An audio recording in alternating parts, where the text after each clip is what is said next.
गांधार देशाचे राजे सुबल यांच्या पोटी गांधारीचा जन्म झाला.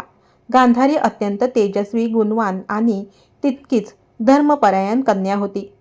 उपवर झाल्यानंतर तिचे लग्न हस्तिनापूरचे अंध राजे धृतराष्ट्र यांच्याशी ठरले. जेव्हा गांधारीला समजले की आपले होणारे पती अंध आहेत, तेव्हा तिने आयुष्यातील सर्वात मोठा आणि कठीण निर्णय घेतला.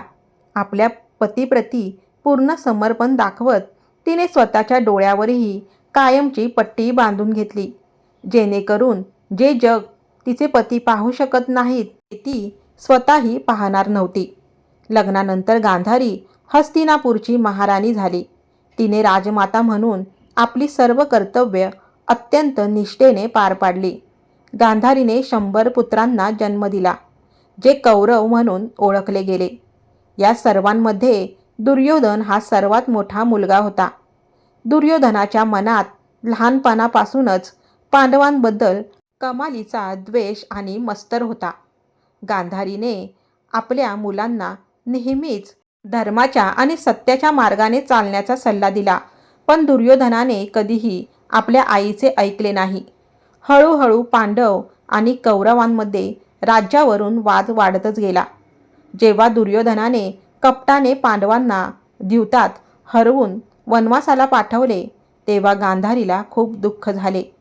तिने धृतराष्ट्राला वारंवार समजावले की दुर्योधनाला या चुकीच्या मार्गापासून रोखा, पण धृतराष्ट्र आपल्या पुत्रप्रेमात पूर्णपणे आंधळे झाले होते.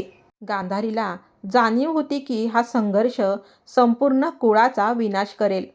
त्यामुळे तिने स्वतः भगवान श्रीकृष्णांना प्रार्थना केली होती की त्यांनी कसेही करून हे महाभयंकर युद्ध टाळावे. शेवटी कुरुक्षेत्रावर महाभारताचे युद्ध सुरू झाले. युद्धादरम्यान आपल्या पुत्राचे रक्षण व्हावे म्हणून गांधारीने भगवान शिवांची कठोर आराधना केली आणि दिव्य शक्ती प्राप्त केली. तिने दुर्योधनाला तिच्या समोर विवस्त्र येण्यास सांगितले, जेणेकरून तिच्या डोळ्यांच्या दिव्य शक्तीने त्याचे शरीर वज्रासारखे मजबूत व्हावे. परंतु भगवान श्रीकृष्णांनी आपल्या चातुर्याने दुर्योधनाला पूर्णपणे वज्राचा होऊ दिला नाही. त्याची मांडी कमकुवत राहिली. पुढे युद्धाच्या नियतीनुसार गांधारीचे सर्व 100 पुत्र मारले गेले. युद्धाच्या शेवटी जेव्हा गांधारीने आपले सर्व पुत्र गमावले, तेव्हा तिच्या दुःखाला आणि क्रोधाला पारावार राहिला नाही. या सर्व विनाशाला श्रीकृष्णच कारणीभूत आहेत असे मानून तिने रागाच्या भरात श्रीकृष्णांना शाप दिला की ज्याप्रमाणे माझ्या कौरव कुळाचा सर्वनाश झाला, त्याचप्रमाणे तुझ्या यदुवंशाचाही आपापसात लढून नाश होईल. भगवान श्रीकृष्णांनी गांधारीचा तो शाप हसतमुखाने स्वीकारला, कारण हीच काळाची नियती होती. महाभारत युद्ध संपल्यानंतर काही वर्षांनी गांधारी धृतराष्ट्र आणि माता कुंती यांच्यासोबत वनात निघून गेली. तिथे त्यांनी कठोर तपस्या केली आणि शेवटी वनाला लागलेल्या वणव्यात त्यांनी आपला नश्वर देहाचा त्याग केला.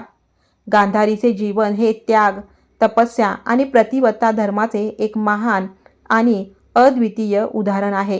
तर मित्रांनी, मैत्रिणींनो, तुम्हाला ही छोटीशी कथा कशी वाटली हे कमेंट करून नक्की सांगा. कथा आवडली असेल तर कथेला लाईक करा, शेअर करा आणि आपली नाती चॅनलला सबस्क्राईब करायला विसरू नका. धन्यवाद.